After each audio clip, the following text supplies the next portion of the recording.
حکومت ان کی تھی. جناب اسپیکر،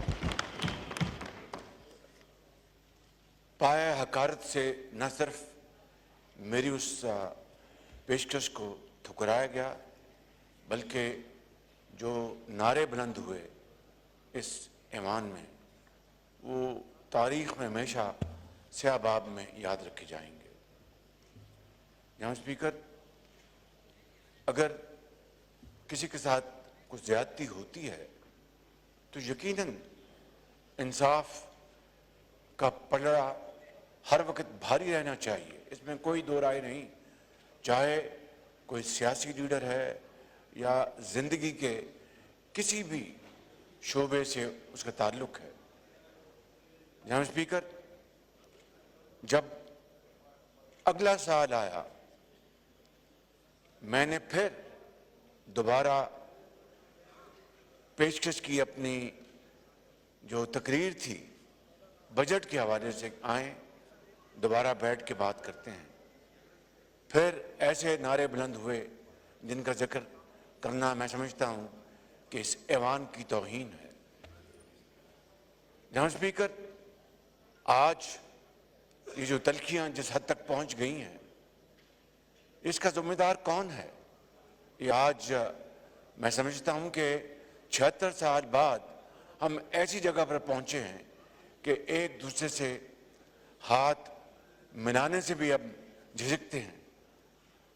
اسی ملک میں وہ زمانہ تھا کہ اسمبلیوں میں بڑی تنقید ہوتی تھی، بہت زیادہ مخالفت میں باتیں ہوتی تھیں، لیکن وہ زمانہ تھا جب سیاستدان ایک دوسرے کے دکھ اور سکھ میں شریک ہوتے تھے.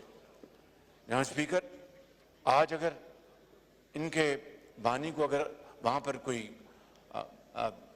مشاکل مصائب ہیں، مشکلات ہیں تو بتائیں، بیٹھ کے بات کریں. میں آج پھر کہتا ہوں، آئیں بیٹھ کے بات کریں اور بیٹھ کے معاملات کو طے کریں.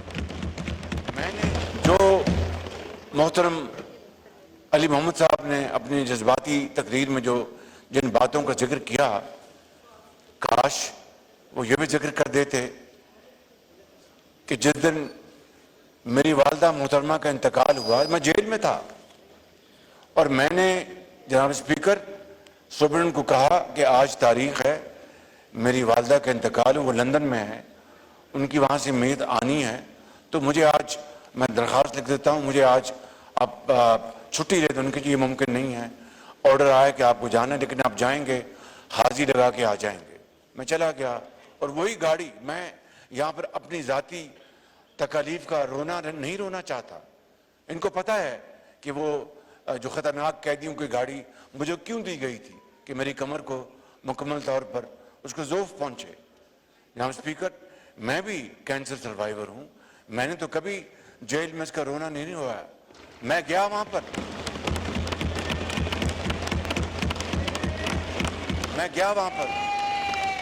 عدالت میں گیا. میرا خیال تھا کہ وہ جج صاحب کہیں گے کہ آپ کی والدہ کا انتقال ہوا، آپ کیوں آئے ہیں، ہمیں آپ چلے جائیں واپس. ہم خاموش رہے، بیٹھے رہے. ہمارے لائر اٹھے، انہوں نے کہا جی کہ آج اگر آپ اجازت دے دیں تو. ان کے نہیں، میں نے آج بلائے میں وٹنس، ہر صورت بیان ریکارڈ ہوگا. جناب اسپیکر، میں آپ کو عرض کرنا چاہتا ہوں کہ بات بہت لمبی ہو جائے گی.